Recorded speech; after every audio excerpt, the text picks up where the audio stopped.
Assalamualaikum dan apa khabar kawan-kawan semua. Selamat kembali ke Berita FTV. Hari ini kita melakukan Berita FTV daripada dalam kereta. Saya sedang memandu Pro 2 Arus dan ini dalam perjalanan balik ke Serendah lah, nak pulang balik kereta. Jadi sepanjang minggu lepas ni ada beberapa perkara penting yang telah berlaku yang saya rasa elok kita bincangkan lah. Dan yang pertamanya ialah ni dulu mengenai kereta elektrik dan saya nampak mungkin akan ada sedikit perubahan di Malaysia, tetapi ada perubahan yang lebih besar yang akan berlaku di Thailand jika kita melihat berita yang telah keluar daripada Thailand iaitu apabila MG melancarkan SUV elektrik mereka di Thailand. Menteri Industri Thailand yang datang melancarkan kereta tersebut, dia kata Thailand merancang untuk menghasilkan satu program industri ataupun roadmap untuk menghasilkan 300,000 kereta elektrik setahun dalam tempoh 10 tahun. So Thailand mahukan 30% of dia punya kereta elektrik, kereta yang dijual di Thailand. Pasal Thailand punya TIV lebih kurang dalam 1 juta sekarang lah. Dalam masa 10 tahun kita tak tahu berapa TIV dia, mungkin 1.2 ke 1.3 million ke. Tapi dia nak 300,000 daripada kereta-kereta tersebut adalah kereta elektrik. This is a bold statement from Thailand dan menunjukkan bahawa mereka sedar betapa pentingnya benda ni, dan mereka sedar bahawa dengan membuat keputusan begini, mereka akan menarik lebih banyak lagi syarikat kereta elektrik untuk datang menghasilkan produk elektrik di Thailand. Because that is the future. Suka ke tak suka ke, that is the future lah. Berapa lama lagi kita boleh argue sama ada 20 ke 30 tahun ke 50 tahun ke 100 tahun ke, depending lah on how strongly you suka enjin kereta combustion ni kan. Tapi saya kira benda ni memang tak dapat dielakkan, dan saya rasa ianya akan berlaku dalam kurang daripada satu generasi lagi lah. Jadi kita di Malaysia macam mana? Saya tak tahu nak cakap macam mana, pasal saya rasa kita masih lagi tumbang-ambing dengan kita punya automotive policy kita. Kita tak tahulah siapa, kenapa jadi macam ni tapi itulah yang sedang berlaku. Jadi apa yang dah berlaku di Thailand lah, mereka tegas dengan dia punya polisi. Dia senang, polisi dia transparent, dia bagi semua baseline, dia cakap macam ni. Jadi semua orang come forward dengan benda yang sama, dan apa benda dia datang, you akan dapat dia punya benefit dia. Senang, dia beritahu semua orang benda yang sama je. You bawa ini dapat benefit sekian, ini sekian. Jadi ini yang menunjukkan kesan, sudah menunjukkan kesan. Kerana Honda dan Nissan sebagai contoh paling besar sekali, mereka melancarkan City dan Almera terbaru di Thailand yang dibina di Thailand dengan enjin 1.0 liter. Enjin ini akan sampai ke Malaysia dengan Nissan Almera, tapi untuk Honda dia tak datang. Dia tak tahulah kenapa, sebab dia cost ke apa ke. Tapi untuk Honda City katanya 1.5 sahaja dengan hybrid lah. Jadi ini saya rasa satu perkembangan yang sangat penting, kerana apabila pembuat kereta dah bergerak ke Thailand untuk kilang kereta elektrik mereka, adakah mereka akan datang ke Malaysia pula? Kerana investment ini investment yang serba baru ini bukan investment kecil-kecil punya cerita. Kalau we're talking about dedicated electric cars, there's a whole new different technology lah. Dia dah tak ada teknologi macam sekarang, platform yang kita nampak dengan engine bay, dengan apa space for fuel tank semua. There's going to be a very different technology where it's going to be platform of batteries and motor. So the whole architecture will change dramatically, and the infrastructure that supports the production of the car will also change.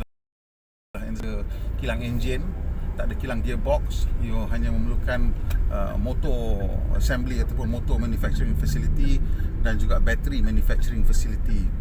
Dan battery manufacturing facility ni kita semua tahu sangat-sangat mahal.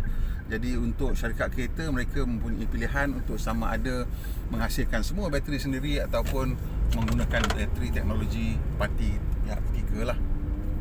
Jadi buat masa sekarang yang kita tengok, syarikat kereta elektrik yang terbesar di dunia dan pengguna bateri terbesar di dunia ialah Tesla. Dan Tesla, walaupun mereka dikatakan mempunyai sedang membangunkan teknologi bateri sendiri, mereka masih lagi menggunakan bateri yang dibekalkan oleh Panasonic dan juga CATL daripada China. Jadi dua-dua pembekal besar bateri ini masih lagi mengekalkan bateri kepada Tesla, pengguna bateri terbesar di dunia, sebagai third party supplier. So kita kena bayangkanlah bahawa kita pasaran kecil Jadi mungkin ada variation lah. Mungkin dia home country, dia mungkin boleh bina kilang bateri sendiri pasal ada volume Tapi in smaller countries mungkin dia orang terpaksa settle dengan kilang bateri third party supplier yang boleh capai dia punya same specification lah. So dari cara macam itu kita nampak bahawa Thailand sebenarnya dia dah cukup besar untuk menjadi global supplier, pasal mereka sudah pun menjadi global production center untuk pickup truck lah. Walaupun buat masa ni masih belum ada lagi pickup truck elektrik, tapi kita kira apabila benda tu berlaku, mereka akan tidak ada masalah untuk menarik pembuat bateri untuk datang. Kita sebagai tidak cukup besar ataupun telah tidak berjaya untuk menarik sebarang jenama untuk menggunakan Malaysia sebagai production hub ataupun pusat pengeluaran dunia mahupun serantau. Ialah Perodua ada production facilities untuk serantau untuk the Myvi and Asia, tapi it's very small, relatively small compared to what Thailand has been able to achieve lah. So di situ saya nampak kalau kita tak berjaga-jaga, pasal MG itu ialah jenama yang telah dibeli oleh syarikat Cina Jadi kalau mereka sudah masuk ke Thailand, sudah tentu syarikat Cina lain, terutamanya syarikat kereta elektrik, mereka akan mula melihat Asia Tenggara sebagai potensi pasaran lah. Of course kita ada Geely di Malaysia lah melalui Proton dan mereka pun memang sedang memerhatikan pasaran kereta elektrik ni. Saya ada bersembang dengan orang Proton dan dia kata memang dia tengah monitor benda ni lah. Saya forward kat dia orang berita daripada minggu lepas lah, MG melancarkan kereta motor SUV elektrik mereka di Thailand, dan yang ini pula, dan memang dia orang respon, dia kata memang dia monitoring lah. So Geely memang ada produk, kita dah pernah pergi ke China test produk Geely, kereta elektrik mereka M Grand apa saya tak ingat nama. Itu mempunyai julat pemanduan lebih kurang 300 km, 300 hingga 350 km, dan pada masa itulah dia like 5-6 tahun lepas mereka sedang membangunkan kereta yang boleh pergi sampai 500 km. Dan kita tahu bagaimana China merupakan penghasil kereta elektrik besar. Ini atas dasar kerajaan mereka yang mahukan mereka menggunakan kereta elektrik sebagai polisi, kerana ianya mengurangkan gantungan mereka kepada bahan api lain lah. Dan mereka sedang membangunkan juga pelbagai sumber elektrik yang lebih mesra alam, model solar, which by the way China is again the world's largest producer of solar panel. So memang siapa-siapa buat solar panel kebanyakannya datang daripada China. And of course they are using ada kinds of renewable energy lah, dan hydro ke apa ke. So China memang nakkan benda itu. Jadi dia tengah memaksa rakyat dia, tak nak beli kereta elektrik tak apa, bayar kereta ICE kena bayar mahal cukai dan kena boleh masuk selang-selang sehari je. Kalau kereta elektrik tiap hari boleh masuk ke bandar. So itu memaksa syarikat kereta mereka menghasilkan kenderaan elektrik. Tapi buat masa ni dia orang dalam transition di mana permintaan untuk kereta elektrik tu macam stagnating lah, pasal orang masih lagi belum dapat terima wholesale secara penuh yakin kereta elektrik ni akan menjadi kenderaan yang reliable untuk masa depan. Tetapi saya nampak apabila Tesla masuk dia akan membawa satu perubahan yang besar. Kerana di pasaran-pasaran lain yang kita tengok, sebagai contohnya di pasaran Amerika Syarikat, masalah yang terbesar kereta elektrik sekarang kalau bukan kita kira 3 tahun atau 4 tahun lepas, tapi sekarang masalah terbesarnya kalau kita tanya pembeli-pembeli, dia kata tak ada kereta elektrik yang mampu milik. Itu masalah itu tidak wujud di China, pasal di China mereka sudah pun menghasilkan kereta elektrik yang mampu milik. Bermacam-macam tahap lah, standard piawai dia, tak ada yang cokiah, ada yang elok. Dan kita tengok apabila Tesla masuk dan minda orang berubah, the shift in thinking, mereka akan melihat bagaimana kereta elektrik ni akan menjadi lebih popular lah, terutama sekali apabila nama Tesla sekarang itu banyak diwar-warkan sebagai syarikat kereta paling bernilai di dunia. Ianya sudah pun melepasi tahap nilai Toyota dengan jauh, dan minggu ni naik lagi sampai ke satu tahap di mana saham mereka bernilai lebih kurang 2,000 lebih satu saham. Dan setelah dipecahkan pun masih kira lagi menikmati peningkatan yang banyak lah. Semalam dia orang punya last day, so today satu hari bulan dia dah split 5 to 1 saya tak ingat lah. Jadi kita ada satu dapat 4 saham baru. So dia punya nilai dia patutnya drop by pecahkan jadi 20% lah. But even then pun masih lagi naik lagi ni nilai-nilai saham dia. So kita tengok bila nama Tesla tu jadi popular, dia naik, orang sebut dia jadi macam gah. Macam Apple lah, bila dia gah kan, iPhone tu gah, semua orang nak betul. Padahal masa Apple buat iPhone tu, jenama yang gah ialah Samsung, Ericsson, nama-nama phone yang besar masa tu. Samsung pula, Nokia, Ericsson. Tapi dengan sekelip mata iPhone boleh ambil dia punya limelight dia ataupun perhatian pembeli. Jadi kita lihat di situ ini akan berlaku di China. Pada pendapat saya lah, dalam masa tempoh 2-3 tahun lagi ni kita tengok akan berlaku perubahan, kerana syarikat-syarikat elektrik daripada China pun sedang menggunakan pasaran saham Amerika Syarikat untuk mencari wang pelaburan. Jadi ini menunjukkan nak profil mereka akan naik lagi, dan ini akan menjadikan jenama mereka disebut-sebut. Bila dah mula disebut-sebut tu, jadi front of mind, dia senang nak conversion into purchase ataupun into sale. Jadi kat Malaysia ni kita masih belum ada lagi pilihan untuk kereta elektrik yang sepenuhnya. Pasal Tesla belum lagi dijual di sini. Kalau kita mahukan kereta elektrik sepenuhnya, ada dua pilihan, iaitu Renault Zoe dengan Nissan Leaf. Renault Zoe pun dah tak ada, yang sekarang ni tak ada in stock anymore, dah habis. Nissan Leaf masih ada lagi. So itu saja dua-duanya kecil. Yang Nissan Leaf tu pula ada isu dengan battery heat, so masalah. Tetapi minggu lepas juga kita menyaksikan pelancaran mini elektrik. Jadi mini elektrik ni dikatakan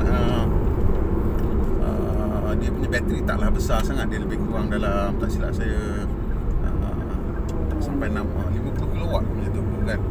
So dia 30 lebih kilowatt, dan dia punya range dia lebih kurang dalam 200 lebih kilometer sehingga ke 350, depending on which you baca lah. Let's say between 250 to 300 kilometers lah range dia, pemanduan dia. Jadi 250 to 300 kilometers tu dah lebih kurang okey lah, boleh pakai lah. Dan katanya memang harga dia 220,000 macam tu. So that's a very good price for an electric car daripada premium brand. Dan saya rasa ramai orang akan make the jump lah. Sebab terutama sekali kerana kereta mini ni memang sebenarnya banyak digunakan dalam bandar pun. Kita tengok kereta tu memang sesuai sebagai an urban vehicle, dan kalau kita beli pun is usually kalau orang dia boleh pakai. Tapi kalau untuk family is usually second or third car lah. Maybe kereta sonok-sonok, kita weekend car, kita ke apa ke. Tapi banyak kita pakaikan ataupun for driving everyday to work lah. Pasal kereta tu kecil kan, compact dan senang dia maneuver. So kalau kata mini ni menjadi popular dengan harga yang begitu menarik sekali, bawah pada RM250,000 untuk sebuah jenama premium, dan saya rasa ini akan menjadikan kereta elektrik tu lebih mudah diterima dalam pasaran premium lah. Of course the next step for BMW, which owns the mini brand, is to bring dia orang punya i4 and whatever else dia nak bawa masuk lah kan. Dia ada iX3 pun ada tu, yang fully electric punya X3, dengan BMW 4 Series Electric i4 pun akan datang. Rasanya lah akan datang lah, bila tak tahulah kan. Sebab benda ni akan menjadi satu lumrah. Walaupun di Germany kita tengok syarikat-syarikat Jerman masih lagi resist lah the jump to electrification, pasal dia orang masih lagi mempunyai teknologi ataupun dia have the lead in terms of internal combustion engine. Dia punya lead tu ataupun kelebihan dia agak jauh, agak besar. So dia takkan nak let go of it senang-senang aja. Especially bila when it comes to electric, dia tak ada advantage langsung. So of course the German automotive industry and the German government is going to try and resist ataupun how to bring the electric car technology to market on their own terms that will still give them advantage. That's not to say that they cannot develop an advantage very quickly lah, because the German is a well-known engineering country, dan dia orang punya supplier companies macam Bosch, macam Continental memang mempunyai Borg Warner memang mempunyai track record sebagai pembekal sistem teknologi tinggi pun. So kita kita rasa they just playing for time. So the Germans are playing for time in order for them to get the technology ready. The Japanese, I think they feel that they have the technology sebab they are already doing things like fuel cell. They are actually quite ahead in terms of fuel cell lah. Whereas the Korean pula memang now nampaknya macam Korean ni ada advantage in terms of mid-range punya kereta elektrik lah. Kalau kita kira China tu entry level, the Korean punya advantage is mid-range lah. And dia orang saya rasa mempunyai banyak lagi pilihan daripada jenama Jepun pada masa ni, especially Hyundai Kia lah, dengan Hyundai Kona elektriknya, dengan berbagai-bagai varian elektrik daripada kereta-kereta mereka. Saya rasa kita kat Malaysia kena fikir secara mendalam lah. Policy makers lah, kita rakyat biasa ni, kita tunggu benda tu make sense financially je. Kita susah cerita lah apa teknologi ke, green ke, alam sekitar ke apa ke. Benda tu kalau selagi kita tak mampu nak beli dan tak mampu nak guna kan, dan kita takut cost maintenance dia, kita tak akan beli. Selagi benda tu tak sampai tahap tu, kita tak akan beli. Tapi untuk benda tu sampai ke tahap tu, produk-produk yang canggih ni dah datang dulu. Dan kalau benda tu becomes commonplace lah, because kita tengok Mercedes S-Class tu akan ada elektrik EQS dia tu, dan EQC akan masuk. Bila benda-benda tu start masuk and becomes commonplace with the luxury brands, then you have 15 to 20 years before dia turun ke bawah. Macam teknologi adaptive cruise control ni semua was around masa awal 2001, 2002 dah ada pada S-Class. Dan betul sekarang dia dah turun sampai ke Toyota Corolla pun dah ada dah adaptive cruise control level 2 lagi. So memang timeline dia macam tu, 20 tahun lah. So bila mana kita tengok Tesla ni dah jadi commonplace sebagai luxury car yang elektrik, so saya rasa 20 tahun lah, paling lama 20 tahun. It could be less than that, in my opinion. It could be less than that. Sebab tak kira lah sama ada syarikat kereta biasa ni suka ke tak suka ke, kalau teknologi tu dah matang, dia dah jadi available dan murah, then there is no fighting it. So saya rasa kalau Malaysia tak nak ketinggalan, kita kena cepat-cepatlah hasilkan satu roadmap untuk penggunaan tenaga dari segi pengangkutan, dan terlibatkanlah untuk elektrik ni. Pasal dalam kenyataan daripada Menteri pada Thailand tu, dia mengatakan dia nak lihat kenderaan kerajaan dan juga kenderaan perbandaran 750,000 unit kenderaan elektrik dalam tempoh 10 tahun, tak silap saya. So that means dia akan start buying already. Kalau kita 10 tahun 750,000 at a rate, an average of 75,000 electric cars in a year, electric vehicles in a year, termasuk bus, termasuk itu, termasuk ini. Kita dalam bajet kita 2020 tu, masa tahun lepas dibentangkan, kita ada bajet untuk 500 buah bas elektrik. Saya tak tahu apa cerita, senyap langsung gitu je. Mungkin kita boleh, saya akan cuba follow up lah, find out macam mana cara, apa yang telah berlaku, dan sama ada ianya akan menjadi realiti ataupun tidak. Okey, cukup sampai situ saya membebel saya. Kalau awak dah tengok sampai penghujung ni, saya ucapkan terima kasih banyak-banyak. Dan kalau awak suka, tekan butang like dan kongsikan dengan kawan-kawan kalau ada manfaat. Dan kalau belum subscribe, tolong tekan butang subscribe. Kalau dah subscribe, saya ucapkan terima kasih. Dan tekan butang loceng tu nak dapat notifikasi segera bila kita buat naik video terbaru. Pemandu Malaysia, pemandu yang berhemah. Kita jumpa lagi, insya-Allah.